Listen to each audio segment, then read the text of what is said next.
Guys, welcome to my channel. यहाँ पे हम लोग जो डिस्कस करेंगे वो है लिनक्स के फेज जीरो के बारे में। फेज जीरो जो आरएचएल का जो ट्यूटोरियल है उसका पार्ट वन है। मैं स्टार्ट करता हूँ with how we can install Linux RHEL version 10। तो पूरा सीरीज आरएचएल के ऊपर ही होने वाला है। तो हम कैसे इंस्टॉल करेंगे और कैसे इसको सेटअप करेंगे वो सब जानेंगे, थोड़ा थ्योरी भी पढ़ लेंगे। स्टार्ट करते हैं। आप एक नया वर्चुअल मशीन बनाओ, ऑब्वियसली आप कस्टमाइज करोगे वर्चुअल मशीन को। तो यहाँ पे आप कोई भी एक वर्कस्टेशन आप ले सकते हो। यहाँ पे मैं वर्कस्टेशन जैसे 16.2 ले सकता हूँ। अगर आप EXXi पे इंस्टॉल करना चाहते हो 7.0 6.5 जो भी आपका सुटेबल वर्जन है उसके हिसाब से फिलहाल मैं वर्कस्टेशन यूज करूंगा। तो मैं नेक्स्ट करके आ गया। आप मुझको यहाँ पे आईएसओ सेलेक्ट करना है, जो आईएसओ जहाँ पे मैंने उस फाइल को रखा है। यहाँ पे मेरा आरएचएल का फाइल है 10.1। यहाँ से मैं उसको ओपन करूँगा, नेक्स्ट करूंगा। अब यहाँ पे मुझे वर्जन चूज करना है। तो क्योंकि मैं आरएचएल कर रहा हूँ तो आरएचएल का अपडेटेड वर्जन, क्योंकि आप 16 प्रो है तो यहाँ पे 8 तक अपडेटेड है। 17 प्रो 18 प्रो जो भी वर्क स्टेशन रहेगा तो वहाँ पे उसके हिसाब से लेटेस्ट वर्जन ही अवेलेबल होगा। फिलहाल क्योंकि आरएचएल 8 पे मुझको इंस्टॉल करना है, आप 10 आरएचएल 8 पे यूज सकते हो, में कोई पाबंदी नहीं है। तो रेड हैट एंटरप्राइज लिनक्स आप सिलेक्ट करोगे। करने के बाद आपका जो ओएस वर्जन 32 बिट का तो 32 बिट, अदरवाइज 64 बिट। कि मेरा ओएस 64 बिट का तो मैं 64 बिट ही लूंगा। तो यहाँ पे मैं इसका नाम चेंज कर सकता हूँ। मैं इसका नाम दे देता हूँ आरएचएल 10। अब इसका जो लोकेशन है वो लोकेशन जहाँ पे मैं रखना चाहता हूँ ऑफकोर्स उस लोकेशन पे ही रखूंगा। तो मैं अपने डी ड्राइव के अंदर वीएम मशीन के अंदर एक फोल्डर बना लूंगा। वहां पे मैं रखूंगा आरएचएल 10 और मैं सेलेक्ट कर दूंगा इधर। तो डी ड्राइव के अंदर आरएचएल 10 उसके अंदर जा रहा है। अगर आप का अगर कोई और लोकेशन है तो आप उस हिसाब से चूज कर सकते हैं। Next, number of processor. यहाँ पे आपके पास एक प्रोसेसर उसके दो कोर है तो वो सेलेक्ट कर सकते हो। दो कोर के प्रोसेसर है तो आप उस हिसाब से आप चूज कर सकते हैं। तो यहाँ पे मैं दो प्रोसेसर और दो कोर के साथ जाऊंगा जिसका टोटल सीपीयू कोर होगा 4। देन मैं नेक्स्ट करूंगा। यहाँ पे मैं अपना रैम चूज करूंगा। रैम में यहाँ पे 3 GB लेना चाहता हूँ, 3 7 MB।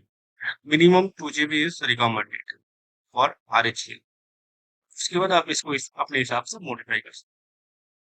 तो मैं 3 GB रैम रखता हूँ, नेक्स्ट करूंगा। अब जो है मैं नेट यानी network address translation bridge networking रखूंगा। ब्रिज नेटवर्किंग मतलब होता है ये जो मेरा वाईफाई है इसको मैं ब्रिज कर सकता हूँ, या मैं लैन से कनेक्टेड हूँ लैन से ब्रिज करूंगा। ब्रिज कनेक्शन क्या होता है मैं ब्रीफ कर देता हूँ। जब आप विंडोज में आईपी कॉन्फ़िगर करते हो तो ब्रिज कनेक्शन जो होता है, जैसे कि ये अभी मैं वाईफाई से कनेक्टेड हूँ तो जो मेरा आईपी है इसी सीरीज का एक आईपी सिस्टम ऑटोमेटिक चूज कर लेगा फॉर ब्रिज नेटवर्किंग। तो आपका सिस्टम आपके नेटवर्क से ही कनेक्ट हो जाएगा 1 2 3 4 5 6.2 3। इसी का एक नेटवर्क रहेगा 2425 जो भी। तो क्योंकि मैं यहाँ पे एक नेटवर्किंग, अगर जिनको जो नेटवर्किंग के बैकग्राउंड से उसको समझ में आएगा कि यहाँ पे मैं कस्टमाइज सबनेट मास्क यूज कर रहा हूँ जो कि डिफॉल्ट सबनेट मास्क से अलग है। नॉर्मली क्लास ए का आईपी है और इसका सबनेट मास्क होना चाहिए 255.0.0.0। बट यहाँ पे 255.255.255.224, यानी आपके 3 बिट ऑन है। ठीक? जब 3 बिट ऑन है मतलब आपके 24 + 3 27 का नेटवर्क में यहाँ यूज कर रहा हूँ। नेक्स्ट हम आगे बढ़ते हैं नेटवर्क एड्रेस ट्रांसलेशन के बारे में। नेटवर्क एड्रेस ट्रांसलेशन जो कर रहा है ये private to private, private to public, ये सब कुछ होता है। तो उसका एक अलग से मैं वीडियो बना दूंगा जो आपको समझ में आए। फिलहाल नेट क्या करता है और नेट क्या करता है, होस्ट वाली नेटवर्किंग क्या होता है वो थोड़ा सा मैं ब्रीफ कर। मोटा मोटा सिंपल सा चीज है। ब्रिज नेटवर्किंग इंटरनेट के लिए डायरेक्ट आपके सिस्टम का ही आईपी से वो कनेक्ट हो जाएगा, मतलब सिस्टम का ही आईपी सीरीज से उठाए। सेकंड है नेट, जो वीएम पे जो net policies, net IP address आपका डिफॉल्ट है, वहां से वो आईपी उठा के आपके सिस्टम के ऊपर नेटिंग करके इंटरनेट की तरफ दिखेगा। मतलब मोटा मोटा हिसाब है कि ब्रेक नेटवर्किंग करिए, नेट करिए, इंटरनेट के साथ कनेक्टिविटी कराना चाहते हैं देन ये यूजफुल है। अदरवाइज अगर आप इंटरनेट के साथ कनेक्ट नहीं करेंगे, प्राइवेटली यूज करना चाहते हैं, तो यूज होस्ट ओनली नेटवर्किंग करेंगे। ठीक है। नेक्स्ट, अब आपका आता है यहाँ पे आपके हार्ड ड्राइव आईओ कंट्रोल का चूज करने का। फिलहाल रिकमेंडेड जो है मैं उसके साथ जाऊंगा, एलएसआई लॉजिक। इसके बारे में अलग से हम वीडियो कर दूंगा, जिसके लिए आपको टाइम नहीं लगेगा, तो आप इसके ऊपर भी पढ़ाई कर सकते हो। नेक्स्ट करता हूँ, यहाँ पे जो एनवीएमई रिकमेंडेड है, क्योंकि मेरे सिस्टम पे एनवीएमई हार्ड ड्राइव है, मैं एनवीएमई के साथ जाऊंगा, न्यू नेक्स्ट करूंगा। अब यहाँ पे है create a new virtual disc, या फिर आप एग्जिस्टिंग वर्चुअल डिस्क के साथ जा सकते हैं, या फिजिकल डिस्क के साथ जा सकते हैं फॉर एडवांस।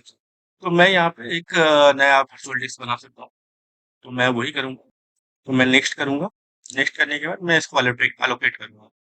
तो फिलहाल के लिए अगर मैं चाहूँ, थोड़ा बीजीबी आप ही एलोकेट कर सकता हूँ, या फिर ये धीरे धीरे करके बढ़ेगा, ये थोड़ा सा स्लो प्रोसेस होता है। अगर आप एलोकेट कर देते हो अभी, तो 20 GB इसके लिए एलोकेट हो जाएगा, तो इस पे जो भी रीड राइट होगा थोड़ा फास्ट होता है, बस यही फर्क है। और अगर आप सिंगल फाइल के हिसाब से करेंगे, तो ये सिंगल फाइल के हिसाब से आएगा, और वर्चुअल फाइल के वर्चुअल डिस्क में मल्टीपल फाइल्स क्रिएट होंगे, तो मल्टीपल फाइल्स की तरफ से आएगा।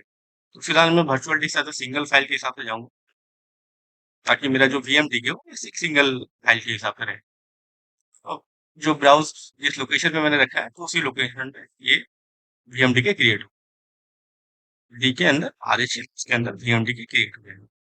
ओके, अगर मैं चाहूँ तो फ्यूचर में भी कस्टमाइज कर सकता हूँ अपने हार्डवेयर अपने हिसाब से। फिर फिनिश करते हैं, अब ये स्टार्ट हो, पावर ऑन करेंगे वर्चुअल डिस्क। तो यहाँ पे एक ऑप्शन आपको मिलेगा टेस्ट करना, इसको इस मीडिया को आपको इंस्टॉल नहीं करना, पहले आप टेस्ट रन करो, देखो समझो, उसके बाद आप इंस्टॉल करो, या फिर आप इंस्टॉल करो red hat enterprise Linux. FIPS mode एक होता है, और एक होता है लिनक्स मोड। ठीक है। एफआईपीएस मोड जो होता है उसका बेसिकली फुल फॉर्म होता है फेडरल इंफॉर्मेशन प्रोसेसिंग स्टैंडर्ड। ये एक सिक्योरिटी फीचर्स होता है, जनरली एक सिक्योरिटी स्टैंडर्ड है, जो आपको बताता है क्रिप्टोग्राफिक एल्गोरिथम, इंक्रिप्शन, हैशिंग, की जनरेशन, इसके ऊपर काम करता है। नॉर्मल इसका अगर मैं बेनिफिट बात करूं, तो इसका बेनिफिट ये है कि गवर्नमेंट या बैंकिंग कंप्लायंस अगर है जहां पे आप इंस्टॉल कर रहे हो लिनक्स, तो वहां पे आप इसको एफआईपीएस मोड पे इंस्टॉल कर सकते हो, क्योंकि वहां पे आपका इंक्रिप्शन और security, payment security environment, US federal system environment, वहां पे इसका यूज ज्यादातर आता है। बट अगर आप बैंकिंग सिस्टम में यूज नहीं कर रहे हो, नॉर्मल एंटरप्राइज में यूज कर रहे हो, तो आप इंस्टॉल कर सकते हो red hat enterprise normal Linux 10.1। तो हम वही करेंगे। मैं थोड़ी देर के लिए वीडियो को पॉज कर देता हूँ। सो यहाँ पे जब आप इंस्टॉल करेंगे, तो आपको सबसे पहले पूछेगा welcome to Red Hat Linux, आप कौन सा लैंग्वेज में प्रेफरेबल है। यहाँ पे आपको सारे लैंग्वेज आपको मिल जाते हैं, जितने भी वर्ल्ड में चल रहे हैं मैक्सिमम लैंग्वेज आपको मिलेंगे, चाहे वो आसामी हो गया, फ्रेंच हो गया, इंग्लिश हो गया, बंगाली हो गया, अरबिक हो गया, हिंदी हो गया, तो सारा ऑप्शंस आपको यहाँ पे दिख जाएगा। ठीक, एक बार दिखा देता हूँ, हिंदी भी है अगर आप देखना चाहें, ठीक है, हिंदी भी है। तो मैं सुटेबल हूँ इंग्लिश पे, तो मैं इंग्लिश यूनाइटेड स्टेट्स ये सिलेक्ट कर लूंगा। करने के बाद मैं कंटिन्यू करूँ, तो मेरा कीबोर्ड लैंग्वेज वो सिलेक्ट कर लेगी। यहाँ पे आप देख सकते हैं keyboard English US, connect to Red heart.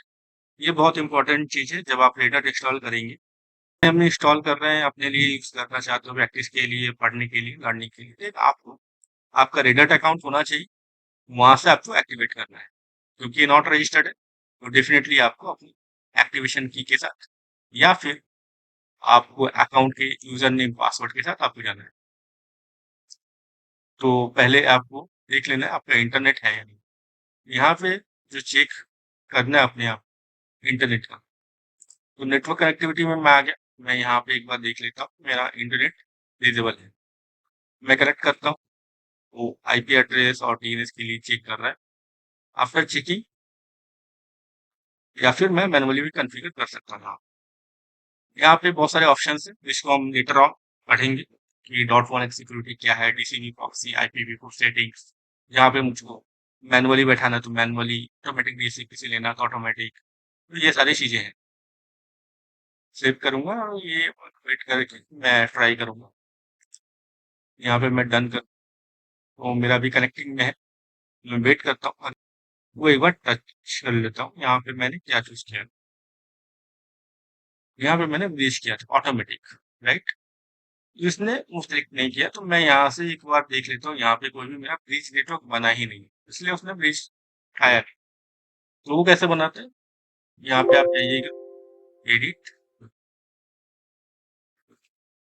Virtual network editor, यहाँ पे आप देख लीजिए कोई ब्रीच बना है या नहीं। अगर नहीं बना है तो आपको ब्रीच नेटवर्क कॉन्फ़िगर कर लेना है, अदरवाइज ऐसे आईपी नहीं उठाएंगे। देखिए नहीं बना है, तो मैं यहाँ पे ऐड नेटवर्क करूँगा। यहाँ पे मेरा 023 है, तो मैं वीएम नेट 1 को चूज कर लूंगा और ब्रिज नेटवर्क। अब ये अपने से एक असाइन सबनेट ले लेगा, VM net 1 post only pay. मैं इसको क्या करूंगा, ब्रिज पे डालूंगा और मैं इसको बता रहा हूँ कि भाई तुम जो नेटवर्क उठाओगे वो वाईफाई से उठाओगे, लैन से भी उठा सकते हो, वाईफाई से उठा सकते हो, ब्लूटूथ से उठा सकते हो। तो मैं यहाँ पे उसको बोलता हूँ वाईफाई लैन से उठाओ, जो कि डायरेक्ट कनेक्टेड है मेरा। तो वो यहाँ से वाईफाई से आईपी उठाएगा। अप्लाई करना है, उसके बाद वो स्टॉप स्टार्ट डीएचसीपी सब कुछ करेगा, ये करना है। करने के बाद मैं एक बार इधर से डिसेबल करके इनेबल करके एक बार देखूंगा। और यहाँ पे मुझको चूज भी कर लेना, जो मैंने नहीं किया है ब्रिज को। मैं यहाँ पे कस्टम पे जाके उसको वीएम नेट 1 पे चूज कर लूँ।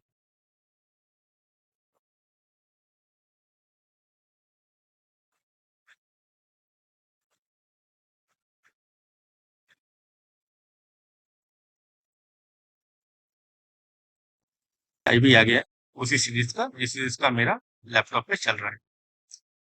सो I got my internet, now click on done. अब मैं यहाँ पे वापस रजिस्टर करके लिए आऊँ, तो अब मेरे को ऑप्शन खुल गया है यूजर नेम पासवर्ड का। अगर मेरे पास एक्टिवेशन की है तो मैं डायरेक्ट एक्टिवेशन की डाल सकता हूँ। फिलहाल मेरे पास एक्टिवेशन की नहीं है, तो मैं यहाँ से उसको रजिस्टर करूंगा। मैं अपना यूजर नेम डालूंगा और ये थोड़ा सा मैं पॉज कर रहा हूँ क्योंकि मेरा खुद का यूजर आईडी पासवर्ड का बात है, तो मैं इसको वीडियो को यहाँ पे पॉज कर रहा हूँ। अगर for going registered, click on register, मैं थोड़ा सा ब्रीफ कर दूँ। यहाँ पे कुछ ऑप्शंस हैं, अगर आप सिक्स सिस्टम पर्पस करना चाहते हो तो आप यहाँ पे बता सकते हो किस लिए आप यूज कर रहे हो। लिनक्स सर्वर के लिए, वर्कस्टेशन के लिए, कंप्यूटर नोट के लिए। आप नॉट स्पेसिफाइड भी रख सकते हो, आपके ऊपर डिपेंड करता है, आप जैसे लिए चूज कर सकते हो। प्रीमियम है, स्टैंडर्ड है, सेल्फ सपोर्ट, तो यहाँ पे मैं सेल्फ सपोर्ट चूज कर रहा हूँ। यूसेज टेस्टिंग के लिए यूज करना है तो टेस्ट, रोल में लिनक्स सर्वर रख सकता हूँ, वर्कस्टेशन रख सकता हूँ, कंप्यूटर नोट रख सकता हूँ, या फिर नॉट स्पेसिफाइड कर सकता हूँ। तो ये पूरा पूरी आपके ऊपर डिपेंड है कि आप क्या करना चाहते हो। इसके बाद एक इनसाइट है, connect to Red Hat insights, आपको रेड हैट इनसाइट के साथ क्रिएट करेगा। Satellite URL, custom base URL, user proxy, अगर आपके इंटरनेट नहीं है प्रॉक्सी के साथ, सैटेलाइट यूआरएल के साथ, कस्टम बेस यूआरएल के साथ आप रजिस्टर कर सकते हैं। ये सारे ऑप्शन है। तो जैसे ही आपका रजिस्टर्ड हो जाता है, यहाँ पे आपको दिखेगा the system is registered with your account number, roles आपने जो भी सिलेक्ट किया रहेगा वो, क्योंकि मैंने कोई रोल सिलेक्ट नहीं किया तो ये है। सिंपल कॉन्टेक्ट एक्सेस मोड पे रजिस्टर्ड हो गया है, डन करेंगे। मेरा रजिस्ट्रेशन कंप्लीट हो गया, done. Now system is registration. आप इंस्टॉलेशन डिस्ट्रीब्यूशन आता है, सॉफ्टवेयर सर्वर और सिलेक्शन आता है, टाइम एंड डेट आता है जो बहुत ज्यादा इंपॉर्टेंट है। इंस्टॉलेशन सोर्स क्या होने वाला है, केडम इज इनेबल्ड, तो केडम क्या होता है, ये सारा कुछ अब हम एक एक करके पढ़ेंगे। तो सबसे पहले मैं इंस्टॉलेशन डेस्टिनेशन पे आ जाता हूँ। मैं यहाँ पे पूरा डिस्क चूज कर सकता हूँ। तो स्टोरेज का जो कॉन्फ़िगरेशन है वो ऑटोमेटिक होगा या कस्टम होगा। अगर मैं कस्टम पे क्लिक करता हूँ, तो सबसे पहले जब मैं कस्टम पे क्लिक करूंगा तो मैं मुझको ऐसे करके कस्टम पे क्लिक करना है। जैसे मैं कस्टम पे क्लिक करूंगा तो मुझको यहाँ पे उसको ऑप्शन बताने कि मेरे रूट के साइज कितने होंगे, बूट के साइज कितने होंगे, और सारा इन्फॉर्मेशन मुझको एक एक करके देना होगा। नॉर्मली जब आप प्रोडक्शन में इंस्टॉल करोगे आपको ये सारी चीजें पता होनी चाहिए। रूट क्या होता है, स्लैश बूट क्या होता है, स्लैश स्वैप क्या होता है। तो फिलहाल मैं ऑटोमेटिक ही करूंगा, बट क्योंकि मैं प्रोडक्शन में नहीं है मैं ऑटोमेटिक के साथ चलूंगा। तो जो भी अपने हिसाब से 20 GB में वो डिफाइन कर देगा। देन मैं डन करूंगा। यहाँ पे automatic partition is selected. Now installation source क्या होगा, वो भी ऑटो डिटेक्ट हो जाएगा। अगर आप चाहते हैं कि आपका सीडीएन हो या कोई और नेटवर्क हो, वो भी सिलेक्ट हो जाएगा। यहाँ पे जो मेरा सोर्स है वो ऑटोमेटिक, इसलिए कि मैंने सीडी डीवीडी जो वर्चुअल है उसमें मैंने आईओएसओ चूज करके रखा है आईओएसओ से इंस्टॉल करने के लिए। राइट। अब आते हैं सॉफ्टवेयर सिलेक्शन पे। सॉफ्टवेयर सिलेक्शन में आप सर्वर कर सकते हो, मिनिमल इंस्टॉल कर सकते हो, वर्कस्टेशन कर सकते हो, ये तरह के। मिनिमल इंस्टॉल करने के लिए आपके पास जो आप जब चूज करोगे तो इसमें ये सारे जो एडिशनल फाइल्स हैं इसके साथ भी आप कर सकते हैं। स्टैंडर्ड इंस्टॉलेशन ऑफ डेटा टेलियर, ये क्या होते हैं कि आपके जो additional development tools, graphical administrative tool जो आपको लगेंगे, आपको लगता है, तो आप उसके साथ इंस्टॉल कर सकते हो ड्यूरिंग इंस्टॉलेशन। या फिर आप सर्वर विद जीयूआई जाना चाहते हो तो सर्वर के जितने फाइल है, मेल सर्वर, वो सर्वर, एफटीपी सर्वर, ये सारे फाइल्स आप यहाँ से एडिशनली इंस्टॉल कर सकते हो जो भी आप बनाना चाहते हो with reason। या फिर आप सर्वर के साथ जा सकते हो, जहाँ पे आप अगर सर्वर विथ जीयूआई लेना चाहते हो, जो यहाँ पे ऑप्शन है, तो जीनोम पे रखना चाहते हो जीयूआई, या फिर कोई और जीयूआई का आपके पास ऑप्शंस है, तो आप उसके हिसाब से सिलेक्ट कर सकते हैं। फिलहाल यहाँ पे मैं चूज करूंगा मिनिमल स्टॉक, बेसिक फैसिलिटी मुझे चाहिए। उसके बाद जो भी मुझको चाहिए तो मैं वहां से शुरू करूंगा। यहाँ से मैं नेटवर्क सर्वर अगर चूज करना चाहूँ तो नेटवर्क सर्वर चूज कर सकता हूँ। तो मुझको ये सारी चीजें अभी नहीं चाहिए, ग्राफिकल टूल्स, ये सारी चीजें नहीं चाहिए। मैं चालू होने के लिए, सिस्टम को रन करने के लिए जितनी एप्लीकेशन की जरूरत है, बस मैं बेसिक इंस्टॉलेशन के साथ चाहूंगा। तो ये हो गया software selection. Time and date पे आपको चूज कर लेना है आपके टाइम से। तो क्योंकि मैं यहाँ पे एशिया में हूँ, मैं कोलकाता में हूँ, तो मैं कोलकाता चूज करूंगी। ठीक है। आप एनटीपी सर्वर कर सकते हो, ऑटोमेटिक वो डेट टाइम चूज कर लेगा, या फिर मैनुअल डेट टाइम बैठा सकते हैं। फिलहाल मैं मैनुअल डेट टाइम के साथ जाऊंगा, तो मैं यहाँ पे चूज कर लेता हूँ मैनुअल डेट टाइम जो भी है ऑटोमेटिक ले ली। एमपीएम के फॉर्मेट में जा सकता हूँ, 24 आवर्स के फॉर्मेट में जा सकता हूँ, तो मैं एमपीएम के फॉर्मेट में जाके डन करता हूँ। तो ये कंप्लीट हो गया मेरा। अब रूट अकाउंट एक बना लेते हैं, इनेबल करेंगे रूट अकाउंट।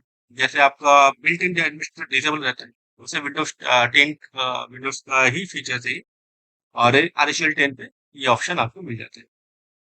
तो मैं रूट पासवर्ड ऑब्वियसली इन दूंगा, तो मैं यहाँ पे रूट पासवर्ड देता हूँ, रेट हैट। तो यहाँ पे मुझको वीक, ऑब्वियसली वीक शो कर रहा है, नो प्रॉब्लम। तो मैं यहाँ पे अगर SSH log in with this password मैं अलाउ कर सकता हूँ रूट का, ताकि मैं एसएसएच भी एक्सेस कर सकूँ। अदरवाइज मैं इसको डिसेबल रख सकता हूँ। डन करता हूँ, done again for press any anyway, proceed anyway. User creation में करना चाहता हूँ, एक स्टैंडर्ड यूजर बना लेते हैं। मैं यूजर का नाम ही दे रहा हूँ स्टैंडर्ड, ताकि मुझे पता चले कि स्टैंडर्ड यूजर है। इसका पासवर्ड ऑब्वियसली मैं सेम रखूंगा,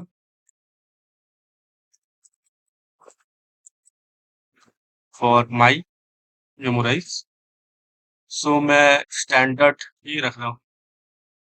देन अगेन मैं डन करूंगा तो मुझको बोलेगा पासवर्ड क्योंकि वीक है, तो आप press done again to use this password anyway. ठीक है, ओके। नेक्स्ट आते हैं हम केडम पे। केडम क्या होता है? केडम एक ऐसा प्लेटफॉर्म है जो आपका लिनक्स का कर्नल क्रैश डंपिंग मैकेनिज्म होता है।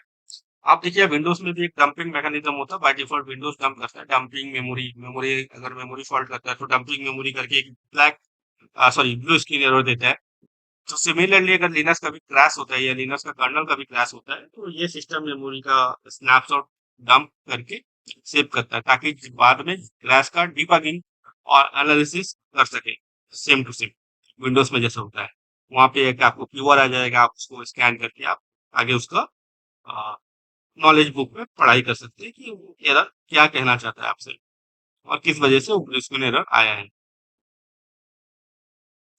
तो जब तक ये इंस्टॉलेशन चल रहा है तो थोड़ा बहुत मैं लिनक्स का इंफॉर्मेशन दे देता हूँ। तो मैं इसको थोड़ा सा मिनिमाइज करूंगा यहाँ पे। तो एक बार थोड़ा हम लोग ग्राउंड सेटअप के बारे में पढ़ लेते हैं कि लिनक्स होता क्या है। बेसिकली लिनक्स जो होता है वो होता है कर्नल आपका। कर्नल ही होता है जो कोड प्रोग्राम होता है, जो हार्ट होता है लिनक्स का। इसके बिना लिनक्स अधूरा है। लेकिन बहुत लोग क्या करते हैं, लिनक्स को एक ऑपरेटिंग सिस्टम मान लेते हैं। ऑपरेटिंग सिस्टम जो होता है ना, कंप्लीट ओएस, वो होता है GNU Linux, that is the OS. और जो कर्नल है वो डेवलप किया था हमारे लिनक्स टॉर्वेल्स ने। और जीएनयू यूटिलिटीज, जो आपके कमांड लाइन टूल्स आप देखते हो, कंपाइलर्स देखते हो, लाइब्रेरीज देखते हो, ये सारा कुछ आपका बिल्ट इन जीएनयू प्रोजेक्ट में आता है। एडिशनल सॉफ्टवेयर जो हो गए आपके डेस्कटॉप एनवायरनमेंट के लिए जो लगते हैं, जीनोम वगैरह, वो सारा कुछ एडिशनल सॉफ्टवेयर है। सो आप ऐसे समझ लो कि कर्नल एक इंजन है कार का, और जीनी यूटिलिटीज आपकी स्टीयरिंग व्हील हो गए, पैडल्स हो गए, डैशबोर्ड हो गए, एप्लीकेशन जैसे air condition, music system, GPS, ये सारे एप्लीकेशन है। तो ऐसा ही आपका इंजन ही कार को रन करता है, और स्टीयरिंग की जरूरत पड़ती है, आपको जीनी यूटिलिटीज डैशबोर्ड की जरूरत पड़ती है। बाकी जो एप्लीकेशन है वो एड ऑन है, वो नहीं भी रहे कार फिर भी रन करेगा। तो कर्नल के बारे में थोड़ा सा और ब्रीफ जान लेते हैं कि कर्नल क्या करता है। मिडिल मैन होता है हार्डवेयर और सॉफ्टवेयर के बीच में, जो हार्डवेयर और सॉफ्टवेयर को कनेक्ट करता है। मान लीजिए आपकी हार्डवेयर जैसे आपके एनआईसी कार्ड हो गए, तो उसमें 2 कार्ड है, 3 कार्ड है, 4 कार्ड है, 4 कार्ड में कितने सारे पोर्ट है, 2 करके भी हुए तो 8 पोर्ट हो जाते हैं। अब वो पोर्ट कौन से हैं, वो सारे कम्युनिकेशन सॉफ्टवेयर के साथ बाइंड करना, कि मेरा इथरनेट 1 है, इथरनेट 1 में ये आईपी है, और इसको आप बाइंड करो इथरनेट 1 वाले हार्डवेयर से। जैसे मैंने अभी आपको दिखाया, मैं कैसे बाइंड किया हूँ अपने ब्रिज नेटवर्क को, सेम टू सेम आप सोचो, कर्नल भी ऐसे ही करता है, हार्डवेयर और सॉफ्टवेयर के बीच में कम्युनिकेशन कराता है, इंटरप्रेटर का रोल निभाता है। मेमोरी मैनेजमेंट, जो मेमोरी है कर्नल के लिए अलोकेट करना, रैम फ्री करना, ये सारा कुछ करता है। डिवाइस मैनेजमेंट करता है, फाइल सिस्टम और सिक्योरिटी प्रोवाइड करता है, जहाँ पे परमिशन की जरूरत होती है वहां पे परमिशन को इन्फोर्स करना, यूजर को सेपरेट करना, ये सारा कुछ करता है।